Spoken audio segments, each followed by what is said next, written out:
మన తండ్రి అయిన దేవునికి సమస్త మహిమ ఘనత ప్రభావములు కలుగునుగాక. మన ప్రభువును రక్షకుడునైన యేసుక్రీస్తు వారి అతి పరిశుద్ధమైన నామంలో ప్రియమైన దేవుని బిడ్డలందరికీ హృదయపూర్వకమైన ప్రేమ వందనములు తెలియజేసుకుంటున్నాను.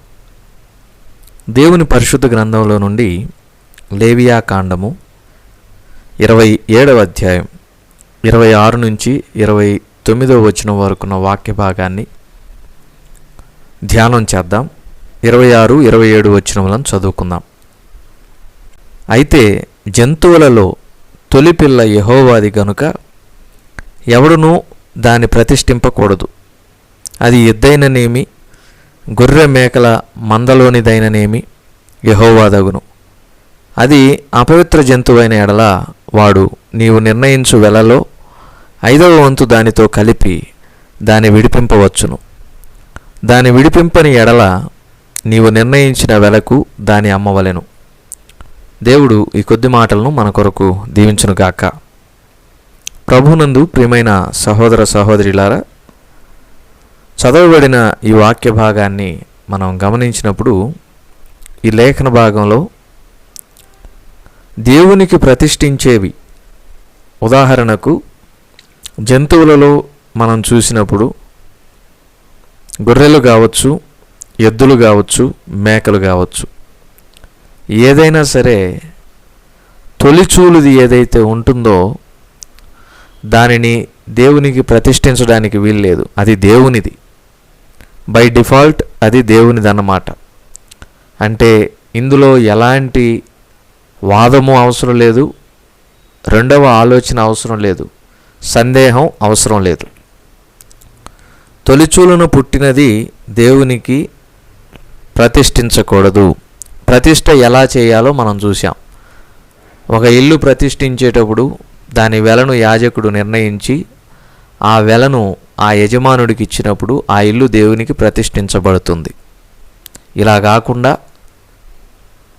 ప్రభునందు ప్రియమైన సహోదర సహోదరులారా, తొలిచూలును పుట్టినది దేవునికి ప్రతిష్ఠించడానికి వీల్లేదు. అంటే ఆ తొలిచూలును పుట్టినది యాజకుని దగ్గరికి తీసుకొని వచ్చి అది మంచిదైనా చెడ్డదైనా యాజకుడు దానికి ఒక వెలను నిర్ణయించి ఆ వెలను చెల్లించడం వంటి పనులు అనేవి తొలిచూలు సంతానముగా పుట్టినటువంటి గొర్రెకు కానీ, మేకకు కానీ, ఎద్దుకు కానీ వర్తించదు, జరగదు.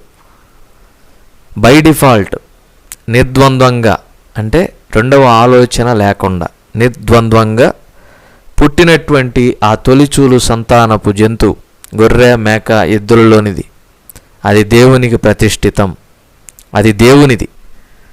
అవి కాకుండా ఇంకేమైనా ప్రతిష్ఠించాలంటే అప్పుడు యాజకుడు వెలను నిర్ణయించడం, ఆ వెలను చెల్లించడం, అది దేవునికి ప్రతిష్ఠితమవడం అనేది జరుగుతుంది. ఒకటి ప్రతిష్ఠించబడిన తరువాత, ప్రభునందు ప్రియమైన వారలారా, ఒకటి ప్రతిష్ఠించబడిన తరువాత దాన్ని అమ్మడానికి వీల్లేదు, దాన్ని మార్చడానికి వీల్లేదు, దాన్ని విడిపించడానికి కూడా వీల్లేదు. రెండో విషయం ఏంటంటే, ఒకటి ప్రతిష్ఠించబడిన తర్వాత అది అతి పరిశుద్ధమైనది అవుతుంది. ఈ మాట కూడా మనం జ్ఞాపకం పెట్టుకోవాలి. ఒకటి దేవునికి ప్రతిష్ఠించిన తర్వాత దాన్ని అమ్మడానికి వీల్లేదు, దాన్ని మార్చడానికి వీల్లేదు, దాన్ని విడిపించడానికి వీల్లేదు.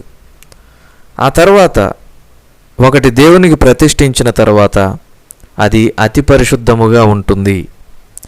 కాబట్టి దేవునికి దేన్నైతే మనుషులు ప్రతిష్ఠిస్తారో వాటిలో దేన్ని విడిపించకూడదు, దాన్ని హతము చేయాలి. అంతేగాని విడిపించడం, అమ్మడం, మార్చడం వంటి పనులు దేవునికి ప్రతిష్ఠితమైన దానితో చేయకూడదు. చాలామంది తమ పిల్లలను పుట్టిన వెంటనే, కొంతమంది అయితే పుట్టక ముందే దేవునికి ప్రతిష్ఠిస్తారు.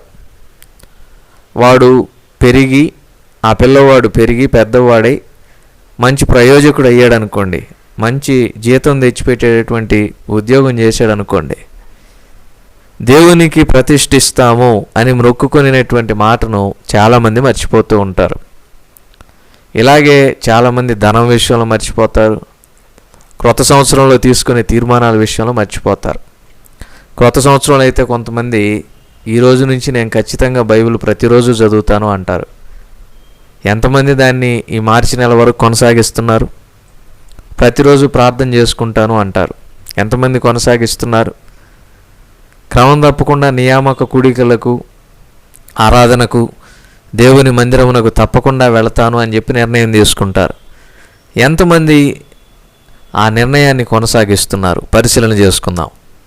ఒకసారి దేవునికి ప్రతిష్ఠితం చేసిన తరువాత, ఒకసారి దేవునికి మొక్కుకొనిన తర్వాత దాంట్లో మార్పులు చేర్పులు ఉండడానికి వీల్లేదు. దాన్ని అమ్మడానికి వీల్లేదు. దాని స్థానే ఇంకొకటి తీసుకుని వచ్చి పెట్టడానికి వీల్లేదు.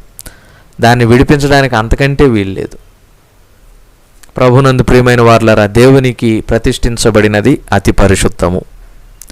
ఇక్కడ ఒక ప్రాముఖ్యమైన విషయం ఉంది. లేవియాకాండం 27 అధ్యాయం 27 వచనం చదివితే, దేవునికి అర్పించేటటువంటి జంతువులలో అపవిత్రమైనటువంటిది గనక ఉన్నట్లయితే, దేవునికి అర్పించేటటువంటి జంతువులలో అపవిత్రమైనది గనక ఉన్నట్లయితే, పవిత్రము కానిది ఉన్నట్లయితే దాన్ని ఏం చేయాలో తెలుసా?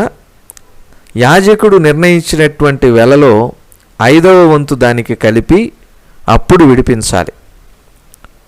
దేవుని కొరకు ఒక వ్యక్తి అపవిత్రమైనది ప్రతిష్ఠించాడు. అపవిత్రమైనది అంటే ఏదో ఒక రోగము కలిగింది, గజ్జి, జీడ వంటి రోగము కలిగింది, లేదంటే పొడగలిగింది, కుంటిది కావచ్చు, గ్రుడ్డిది కావచ్చు. ఇవన్నీ కూడా అపవిత్రమైనవి.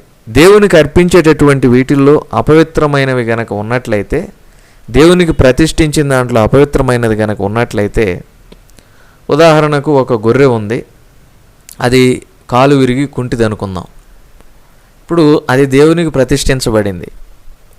దాని వెల యాజకుడు 1000 రూపాయలని నిర్ణయించాడు. ఆ ప్రతిష్ఠించిన దాని యజమానుడు విడిపించుకోవాలనుకుంటున్నాడు. అప్పుడు యజమానుడు యాజకునికి ఎంత ఇవ్వాలో తెలుసా? తాను అమ్మగా పొందుకున్నటువంటి 1000 రూపాయలు, అదనంగా ఆ 1000 రూపాయలు 5వ వంతు అంటే 200 రూపాయలు కలిపి 1200 రూపాయలు యాజకుడికి చెల్లించి, అప్పుడు ఆ అపవిత్రమైన ప్రతిష్ఠిత జంతువును యజమానుడు విడిపింపవచ్చు. ఇది కట్టడ. ప్రభునందు ప్రియమైన వారలారా, ఇక్కడ మనం ఒక ప్రాముఖ్యమైన సత్యాన్ని తెలుసుకుందాం. ఆ అపవిత్రమైన జంతువు ఎవరికి సాదృశ్యం అంటే నీకు నాకు, మనకే సాదృశ్యం. మనము దానికి ప్రతిష్ఠించిన తరువాత చెల్లించాల్సిన వెల 5వ వంతు కలిపి యాజకునికి చెల్లించాల్సిన వెల ఏదైతే ఉందో, అది మన పాపములకు మనం చేయాల్సినటువంటి ప్రాయశ్చిత్తము. దాన్నే పరిక్రయధనము అని అంటారు. క్రయధనము, విమోచన క్రయధనము. 49వ కీర్తన 7వ చరణంలో చూస్తాం. మనం చేసినటువంటి పాపము వలన మనమందరం కూడా అపవిత్రులమైపోయాం, రోమా 5:12 ప్రకారం. మరి ఇప్పుడు నిలువెల్లా పాపము కలిగిన మనము, అపవిత్రులమైన మనము, మనకు కలిగిన అపవిత్రత పోగొట్టుకోవాలంటే మనము క్రయధనం చెల్లించాలి, వెలను చెల్లించాలి. ఆ వెల ఎలా ఉందంటే, మనం ఎంతకైతే అమ్మామో, అంటే దేవుడు అనుగ్రహించే మహిమను కోల్పోయామో, దానికి 5వ వంతు కలిపి చెల్లించాలి. అది మన వల్ల కాదు. ఎంత చెల్లించినా ఆ రుణం తీరట్లేదు. మరేం చెయ్యాలి? యేసుక్రీస్తు ప్రభువు వారే మన పక్షాన ఆ వెలను చెల్లించాడు, మనలను విమోచించాడు, మనలను పాప విముక్తులుగా చేశాడు. ఆ 5వ వంతు కలిపి చెల్లించే సామర్థ్యము, చెల్లించే స్తోమత రెండూ మనకు లేవు. కానీ మన ప్రియ ప్రభు అయిన యేసుక్రీస్తు వారు మన పక్షమున ఆ వెలను చెల్లించి మనలను మన యొక్క పాపముల నుండి సంపూర్ణంగా విమోచించాడు.